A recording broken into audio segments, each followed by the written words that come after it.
रायगड जिल्ह्यामध्ये राजकीय दृष्ट्या महत्त्वाच्या असणाऱ्या माणगाव नगर पंचायतीवरती महायुतीने निर्विवाद वर्चस्व सिद्ध केलं।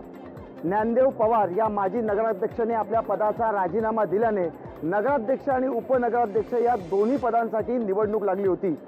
शिवसेनेच्या वतीने शर्मिला सुर्वे यांनी नगराध्यक्ष पदासाठी तर अजित पवार यांच्या राष्ट्रवादी काँग्रेस पक्षाच्या वतीने हर्षदास सोंडकर यांनी उपनगराध्यक्ष पदासाठी अर्ज दाखल केला होता।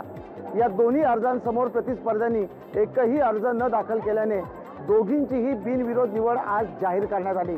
यामुळे माणगाव नगर पंचायतीमध्ये पहिल्यांदाच महिला राज पाहायला मिळाला। दोघींच्या बिनविरोध निवडीनंतर महायुतीच्या कार्यकर्त्यांनी माणगावमध्ये जल्लोष केला। संपूर्ण शहरातून मिरवणूक काढण्यात आली। त्याचबरोबर शिवसेना, भाजप आणि राष्ट्रवादी काँग्रेस पक्षाच्या विजयाच्या आणि जय जयकाराच्या घोषणा देखील देण्यात आल्या। विधानसभा निवडणुकीच्या पार्श्वभूमीवरती माणगाव नगर पंचायतीवरती महायुतीने एकत्र येऊन निर्विवाद आणि बिनविरोध वर्चस्व स्थापन केल्यामुळे राजकीयदृष्ट्या ही निवडणूक अत्यंत महत्त्वाची समजली जाते। व्हिडिओ जर्नलिस्ट प्रितेश गोरेगावकरसह भारत गोरेगावकर, लोकशाही मराठी, रायगड। इंदापूरचे माजी आमदार हर्षवर्धन पाटील यांनी आज राष्ट्रवादी काँग्रेस पक्ष शरद पवार गटात जाण्याचा निर्णय घेतलेला आहे। आज सकाळी इंदापुरातील दूध संघ या त्यांच्या कार्यालय ठिकाणी इंदापूर तालुक्यातील अनेक कार्यकर्त्यांची बैठक आयोजित केली होती आणि या बैठकीमध्ये कार्यकर्त्यांची संवाद साधल्यानंतर त्यांनी हा सगळा निर्णय जाहीर केलेला आहे। इंदापूर मधून अनेक कार्यकर्ते जे आहेत या बैठकीसाठी उपस्थित सुद्धा होते। हर्षवर्धन पाटील यांची कन्या अंकिता पाटील यांनी सुद्धा आपला भाजप युवा मोर्चाचा अध्यक्षपदाचा राजीनामा दिलेला आहे। आता खरं तर विधानसभेसाठी इंदापुरातून हर्षवर्धन पाटील हे उमेदवार असणार का हे पाहणं महत्त्वाचं असणार आहे। लोकशाहीसाठी मी चंद्रशेखर भांगे, इंदापूर, पुणे। मागील वर्षी समृद्धी महामार्गावर झालेल्या बस अपघाताच्या मुद्द्यावरून माजी गृहमंत्री अनिल देशमुख यांनी पुन्हा एकदा उपमुख्यमंत्री देवेंद्र फडणवीस यांच्यावरती निशाणा साधला आहे।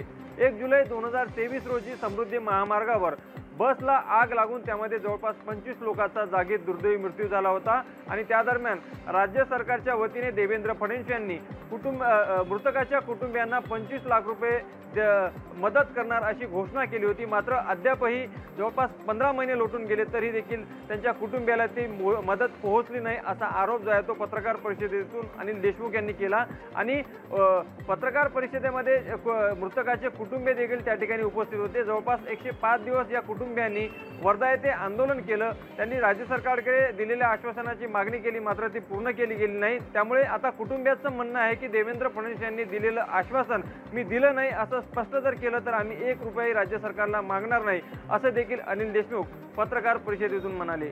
लोकशाही मराठी करता मी ज्ञानेश्वर पवार, नागपूर। भागवत धर्माचा पताका संपूर्ण देशभर पोहोचवणारे संत शिरोमणी नामदेव महाराज यांच्या जन्मस्थळ असलेल्या संत नामदेव या ठिकाणी जाणाऱ्या रस्त्यांची मोठी दुरावस्था झालेली आहे। सर्वात महत्त्वाचं म्हणजे विदर्भ आणि मराठवाडा जोडणारा हा ग्रामीण भागातील रस्ता आहे आणि या रस्त्याने मोठ्या प्रमाणात विदर्भातून जे आहे ते भाविक या ठिकाणी संत नामदेव महाराज दर्शनासाठी येत असतात आणि ठिकाणी मोठी वर्दळ असते। मात्र या प्रमुख रस्त्यावरती जे आहे ते संपूर्ण मोठमोठे खड्डे पडले, संपूर्ण रस्त्याची चाळण झालेली आहे आणि या ठिकाणी सगळ्यात मोठा गड्डे पडले असल्यामुळे या ठिकाणी वाहतूक बंद झालेली आहे आणि या रस्त्यावरून जे आहे ते मानविकाच्या बस देखील बंद करण्यात आलेल्या आहेत। या रस्त्याची दुरुस्ती करण्याची मागणी अनेक वेळा येथील नागरिकांनी केलेली आहे, मात्र प्रशासनाकडे दुर्लक्ष करताना पाहायला मिळत आहे। आणि सगळ्यात महत्त्वाचं म्हणजे या रस्त्यावर खड्डे पडल्यामुळे या ठिकाणी छोटे मोठे अपघातात वाढ झाले। अनेक बाईक स्वार असतो, त्याचबरोबर अनेक जे बस चालक आहेत त्यांना या ठिकाणी अपघातात सामना करावा लागलेला आहे। अनेक वेळा छोटे मोठे प्रवासी देखील जखमी झालेले आहेत। अनेक वेळा मागणी करून प्रशासनाने दुर्लक्ष करत असताना पाहायला मिळते। त्यामुळे आता तरी प्रशासन जागा होणार का आणि या रस्त्याचं काम करणार का हे पाहणं महत्त्वाचं आहे। कॅमेरामन राजेश सोबत गजानन वाणी, लोकशाही मराठी, हिंगोली।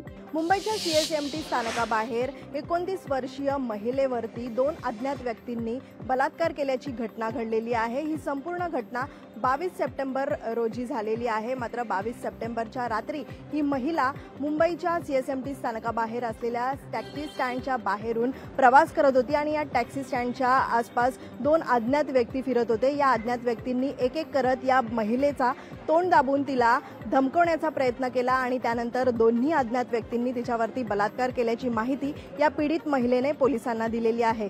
सुरुवातीला हा गुन्हा मुंबईच्या CSMT लोहामार्ग पोलीस ठाण्यात करण्यात आला आणि त्यानंतर हा गुन्हा आता मुंबईच्या माता रमाबाई पोलीस ठाण्यामध्ये वर्ग करण्यात आलेला आहे। मात्र पोलिसांच्या वतीनं तिने दिलेल्या तक्रारीमध्ये ज्या ज्या गोष्टी तिने नमूद केलेल्या आहेत त्या आधारावरती पोलिसांकडून तपास सुरू करण्यात आलेला आहे। पण मात्र महिलांच्या सुरक्षेचा प्रश्न पुन्हा एकदा ऐरणीवरती आलेला पाहायला मिळत आहे. व्हिडिओ जर्नलिस्ट रोहित कांबळेसह मीनाक्षी म्हात्रे, लोकशाही मराठी, मुंबई.